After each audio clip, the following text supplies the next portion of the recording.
I'm going to make some cookies, chocolate cookies with peanut butter, but you don't have to use peanut butter if you don't want to. I'm just using this chocolate, take about 1/3 off, and then I've used a knife, adults only, and chopping board to chop up that chocolate. If you've got chocolate chips, that's fine to use as well. And then I've got a regular cup, poured a cup of flour in, self-raising flour, and I've put them both into a mixing bowl. So we've got the chocolate chips and the flour in there. Okay. And then we need 1/2 teaspoon of baking soda. I've got baking powder, it'll do. So half of that in there.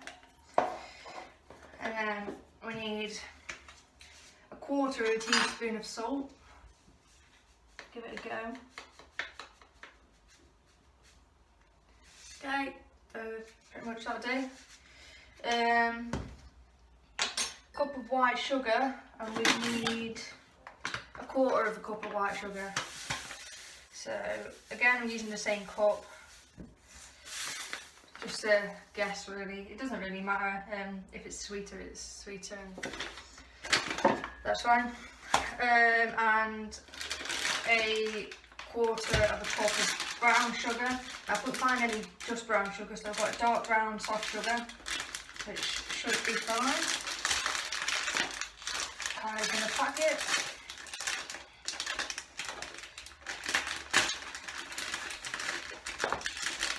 Okay, so 1/4 of a cup again of this brown sugar.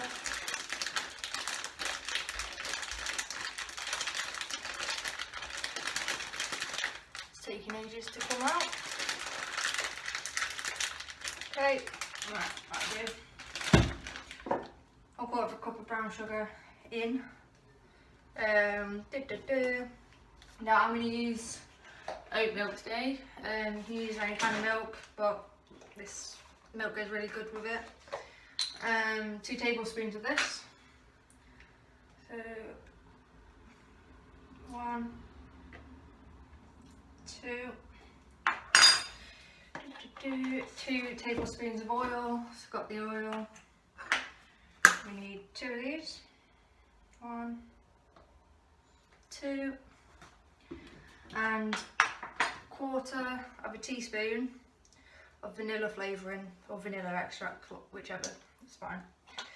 So try your best to get the measurements right, but don't worry if it's a bit off.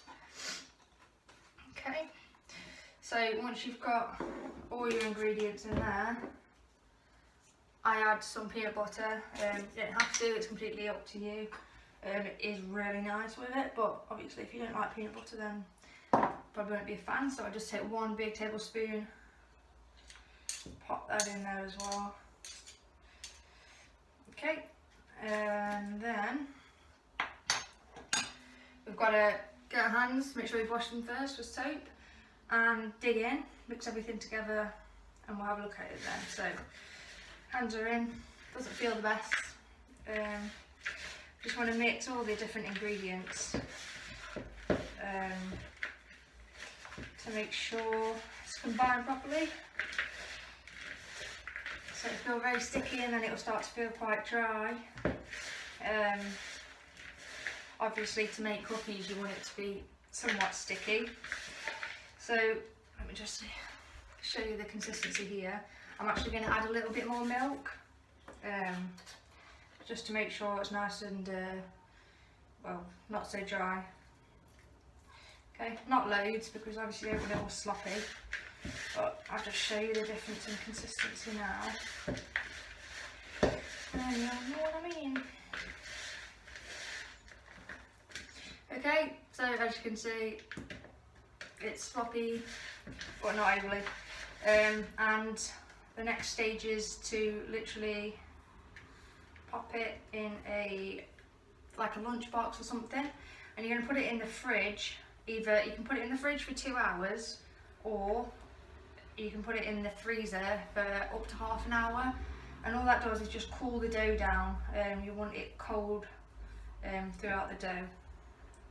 Okay, so when you've wrestled all that off your fingers, and I want a lunchbox sort of like this. If you're doing it with a friend or with a sibling, it's probably best because then you won't end up covered as much. Okay, so just literally picking it up, make sure it's all mixed up, popping it in the lunchbox, or storage box, or whatever you've got. Okay, so empty the bowl, pop it in there, get what you can off. Okay, and then I'm just going to wash my hands because it's not fun.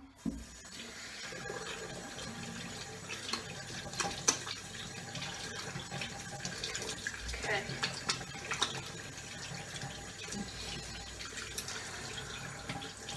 Alright, so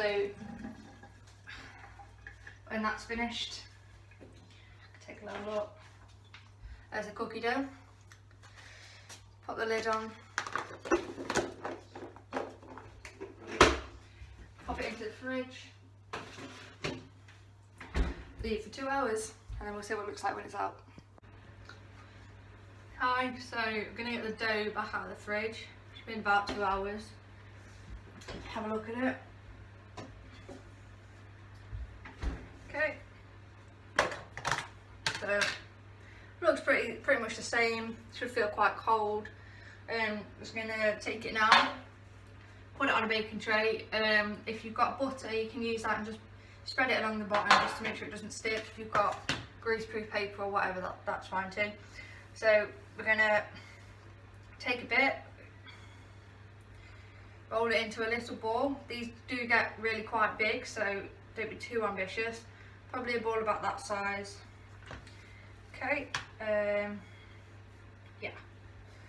So do a few of them.